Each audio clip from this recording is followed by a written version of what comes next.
The snow drifted across the Wyoming frontier like a tired heaven finally releasing its breath, each flake swirling with the unhurried grace of regret. Wade Brannan, age 30, rode through the white hush with a loneliness that pressed against his ribs like a second heartbeat. His horse's hooves sank into the soft crust, sending small puffs of ice into the fading amber light. The world felt paused, suspended between sorrow and silence, and Wade, with his weathered coat and unshaven jaw, looked as though he belonged to the storm more than he belonged to the town just a few miles behind him. The cold nudged him forward, but a faint voice nudged him harder, so faint he wondered if grief had begun to speak. It made him turn, curiosity threading into the wind, urging him to look again before the moment disappeared forever. Near the shadowed side of his barn, a small shape curled against the timber as though attempting to become part of it. Wade dismounted slowly, boots crunching in the snow, breath warming the air in aching bursts. The figure didn't move. Then, as he stepped closer, the figure lifted its head. Soft brown eyes, shining with a mix of fear and exhaustion, rose to meet him. For one heartbeat, she looked as if she were seeing a ghost.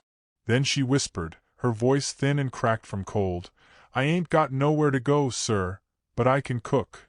Her words trembled like something fragile trying not to shatter, and the snow seemed to quiet itself to hear her.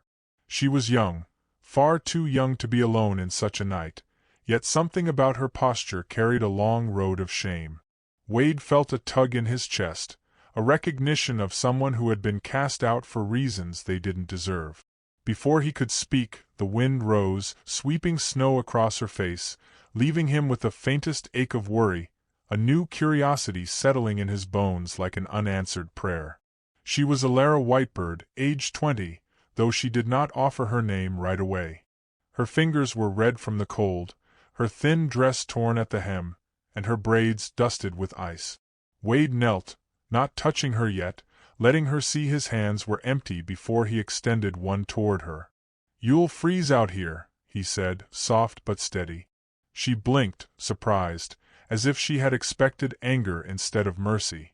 The storm hissed around them, yet she hesitated to take his hand, hesitated the way a dog might hesitate after knowing too many kicks. Wade felt the weight of that hesitation and tasted guilt in his throat. When her fingers finally curled into his, they were light, trembling things. As he helped her stand, her legs buckled, sending her stumbling into his chest. He caught her, the fragile warmth of her body seeping through his coat. Something in him stirred at that contact, not desire, but the painful tenderness of wanting to protect something that had already been broken. Before he could steady her completely, a sharp creak echoed from the barn door behind them, as if the wind wanted to pull him away from this moment before he made a choice he wouldn't undo. Inside the cabin, warmth layered itself around them like a forgotten memory. The small room glowed with firelight, its shadows soft and moving like old friends stretching their limbs.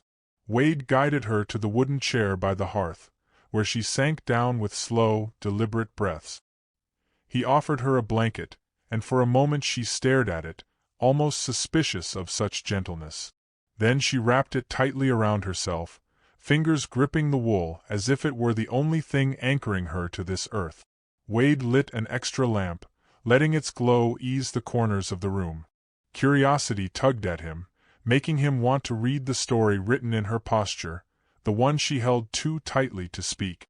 When she rose to help herself feel useful, she reached for the pot by the stove with uncertain hands. "I said I can cook," she murmured, but the way she said it made Wade think she expected even that offer to be dismissed. "You don't need to," he began, but she shook her head with a small, stubborn dignity. "Please," she whispered, "let me do something. Anything." So he let her. She cleaned the pot as if it were a ceremony, then stirred broth with careful motions, each gesture precise, almost reverent. The simple scent of onions and herbs began to fill the room. As Wade sat across from her, he watched her shoulders slowly uncoil. "What happened to you?" he asked gently. Her stirring slowed. For a long breath, she didn't answer. When she finally spoke, her voice cracked like thin ice giving way under pressure. They wanted me to marry someone I did not choose, she said. I spoke against it. They said a woman who won't obey has no place to stay. She looked up at him with eyes carrying both defiance and deep shame.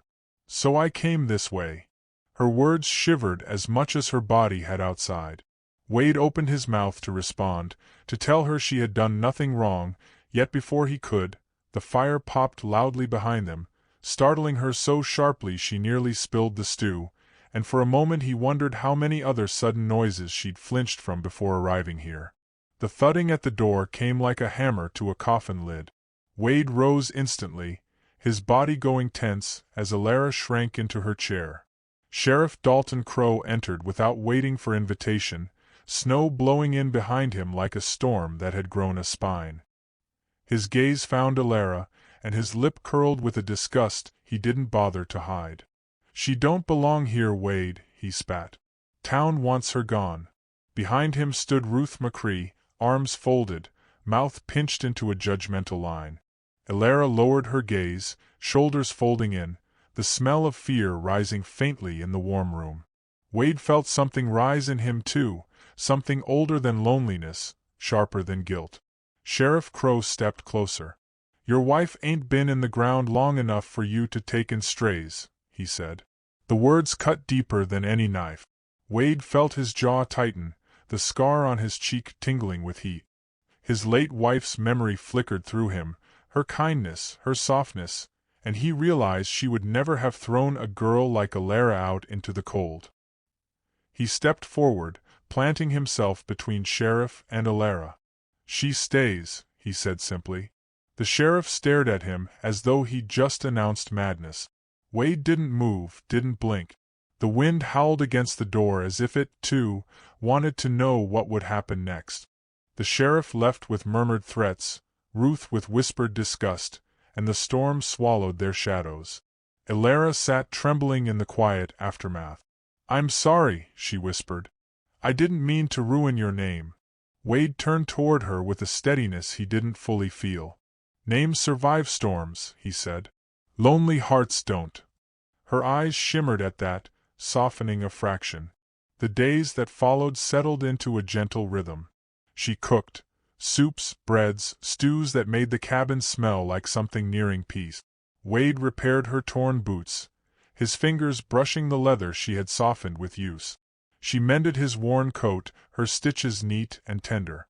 They didn't say much, but the silence between them became something warm instead of hollow, a low ember instead of an empty room.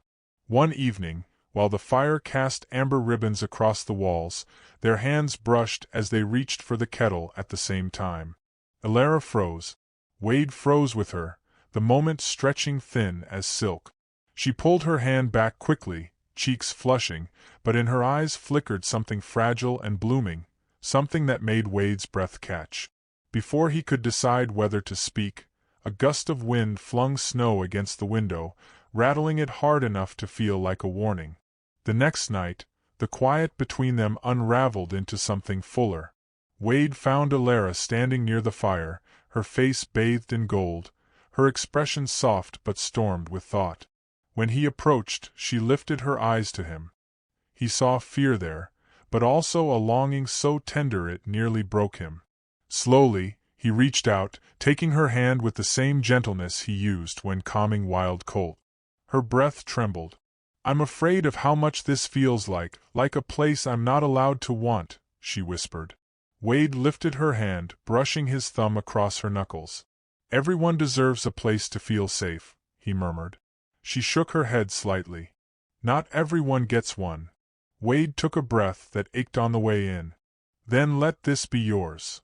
Her eyes glistened, and her lips parted with a softness that held years of quiet suffering.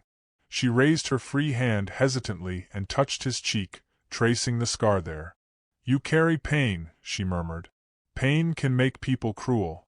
Her touch was featherlight, her voice trembling with knowledge born from experience. Wade leaned slightly into her hand, letting himself feel warmth he hadn't felt in years. "It can," he whispered. "But it can also make people gentle." They stood like that, breathing the same slow air, foreheads nearly touching. The fire crackled as if urging them closer. But then a distant sound, perhaps a wolf howling or just wind singing through the pines, broke the stillness, reminding them the world outside was waiting, and neither quite knew how to step beyond this narrow bridge of closeness without falling. Christmas morning brought no peace. Sheriff Crow summoned Wade to a town meeting. The hall was crowded, lamps flickering, voices sharp with judgment. Elara waited outside the door, snow settling on her shoulders like frost on a forgotten flower. Inside, the sheriff spoke first. "This town won't stand for you harboring her," he said. "Either she goes or you go." Wade felt the room tilt with anger he had kept buried for years. These people had whispered behind his back when his wife died, had treated him like a cursed man. And now they wanted to strip him of the one flicker of warmth his life had found. He looked through the doorway, where Elara stood trembling, her hands clasped tightly, fear shadowing her young face. Something inside him cracked open, old walls falling like brittle bark. He walked past the sheriff, past the townsfolk, straight to her. Taking her hand so the whole hall could see, he said, voice steady, "I'm not turning her out." Gasps rippled. The sheriff stepped forward, furious. But Wade spoke again, louder. "We'll marry today. Properly." Elara's breath hitched, and every eye in the hall widened. Snow drifted in through the cracked doorway, as if the sky itself held its breath. The church felt warmer than it should have. Lamplight flickered across the pews, dancing with a softness that made the moment feel carved out of something sacred. Elara stood at the front, wearing a simple white shawl Wade had bought from the general store that morning. Her hands trembled, but her eyes glowed with quiet courage. Wade stood across from her, tall and solemn, yet gentler than he had ever been. When the pastor began speaking, their fingers brushed, and Wade took her hands fully, grounding her. The vows were simple, spoken in voices that shook not from fear, but from the weight of being seen. When Wade lifted her veil, really just a thin cloth but sacred in its purpose, the room felt almost too still. His hand stopped trembling as he cupped her cheek.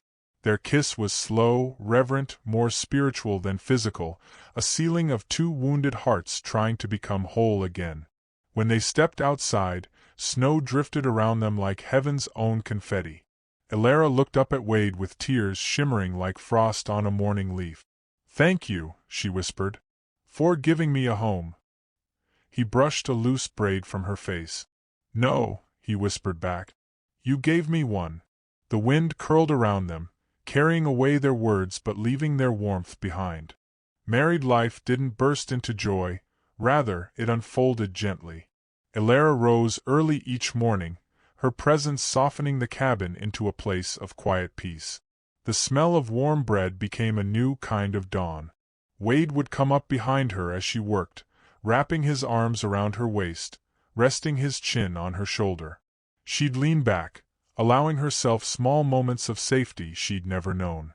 One afternoon, she coaxed him outside into the snow, where they ended up chasing each other like children, laughter rising in clouds of warm breath. Wade slipped and fell, pulling her down with him, and she landed atop him, their faces inches apart. Her laughter softened, her gaze turned tender, and she touched his face with a kind of reverence that made him momentarily forget the entire world. At night, they sat by the fire, her head on his chest, his hand brushing patterns along her back.